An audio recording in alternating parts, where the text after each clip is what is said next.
di hari jalan bagi kita membangun kesejahteraan warga. Saya ucapkan terima kasih dikasih tumpeng, ya kan? Kasih tumpeng. Nuhun sadayana sok mau nyanyi ulang tahun, ayo bareng ayo. Selamat ulang tahun.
warahmatullahi wabarakatuh. Sampurasun. Para anu kasuhun ninggali nu dipambri ajrih kapihatur kahiyang rumuhun yang murbeng alam Gusti Nu Maha Suci Pangeran anu maha kawasa yang agung Allah Subhanahu wa Ta'ala, yang dalam malam hari ini kita bersama-sama mentafakuri diri dalam perjalanan hidup kita. Saya sudah menjalani perjalanan hidup dengan hari ini itu 54 tahun. 5 tambah 49.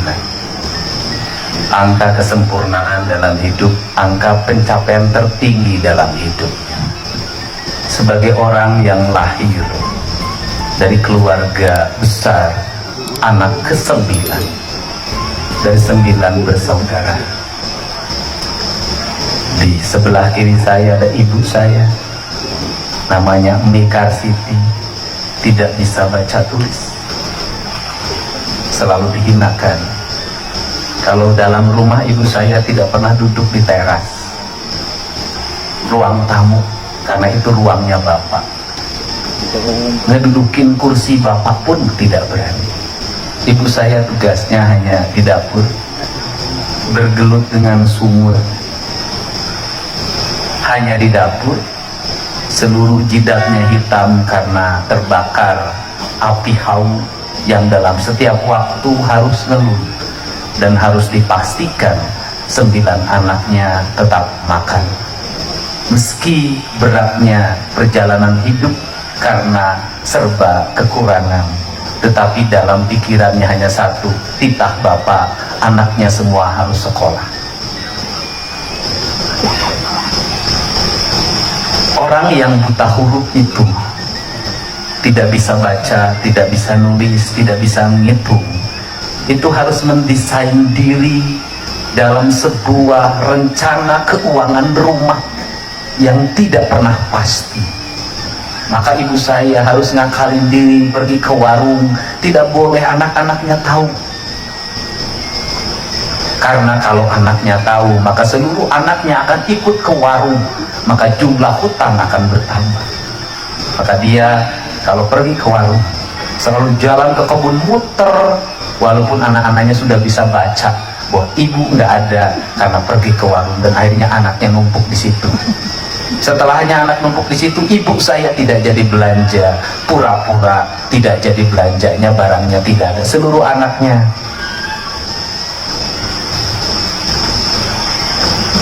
Kembali pulang,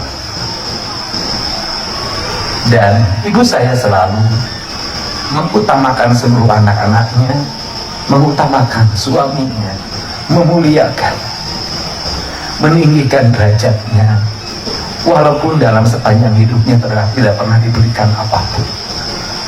Tapi dalam dirinya tidak pernah berkata, bapakmu begini, tidak pernah. Dia selalu mengatakan, bapak itu pinter, bapak itu hebat, bapak itu baik. Bisa jadi dalam dirinya dia menahan sesuatu yang tidak boleh diceritakan pada anak-anak.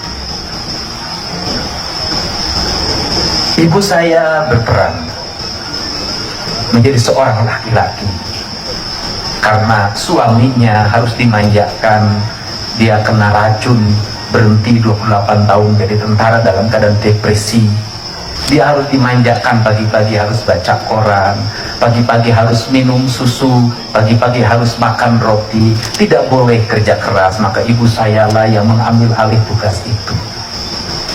Dia pergi ke ladang, dia pergi ke sawah, dia mengambil cangkul, dia manjat ke genteng, dan dia selalu harus berhadapan dengan kenakalan anak-anaknya yang luar biasa dengan penuh kesabaran.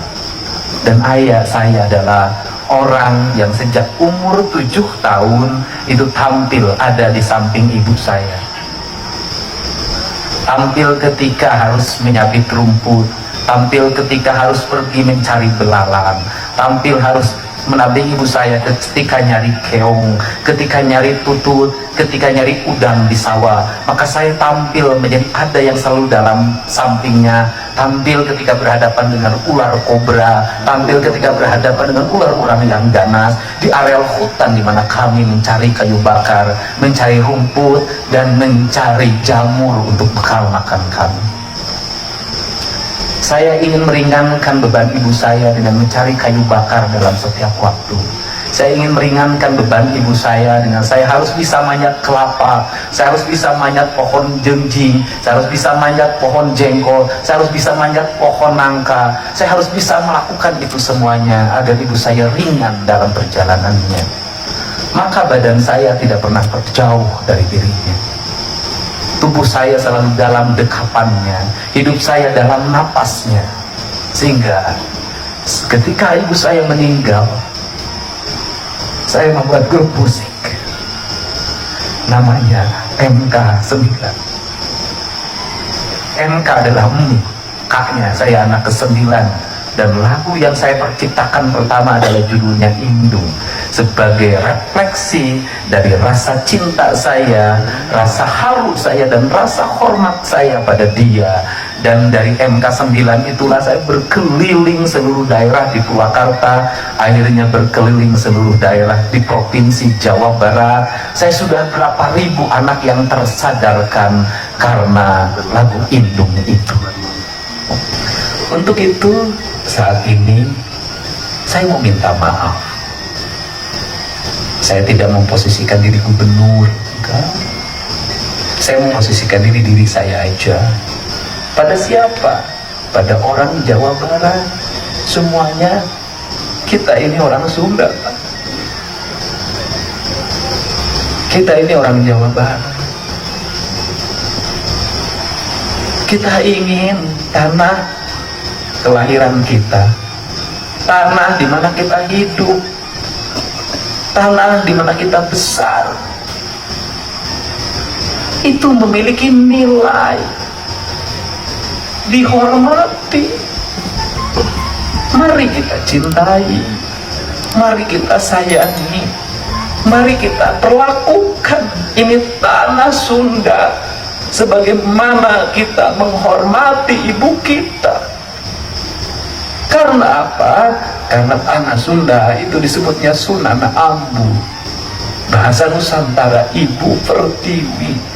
Karena Sunana Ambu, kalau kita ingin mendapat kemuliaan, kalau kita ingin mendapat keberkahan, kalau kita ingin mendapat manfaat dalam hidup dan melahirkan kesejahteraan, caranya cuma satu: muliakan tanahnya, muliakan airnya, muliakan anginnya, muliakan mataharinya, muliakan dia, perlakukan dia seperti kita menghormati ibu kandung kita. Karena ibu kandung kita yang sejati itu adalah ada ibu kandung yang sudah terisi ruh bernama Umi atau ibu, tetapi ada ibu yang belum ada ruhnya, tapi ruhnya adalah ruh kesemestaan, yaitu alam ini.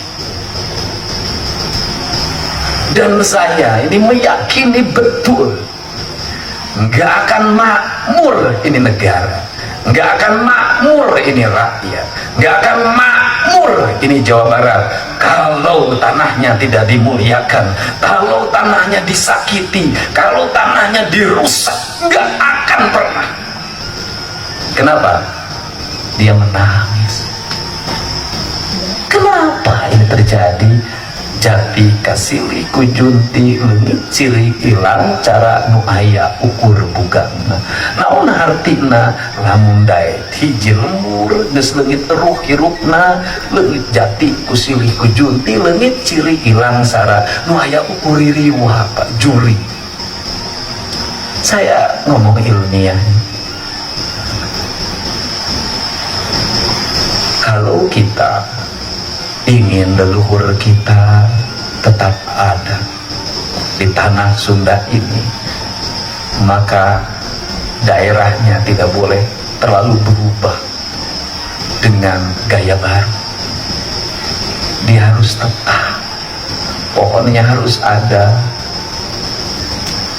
bambunya harus ada, aliran sungainya harus tetap, batu-batuannya harus tetap, semuanya. Beluntuk rumah pun nggak boleh berubah. Kenapa?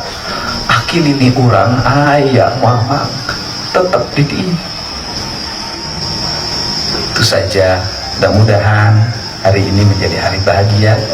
Dan saya selalu dalam setiap momen menuju kelahiran, selalu yang saya ceritakan adalah ibu, induk.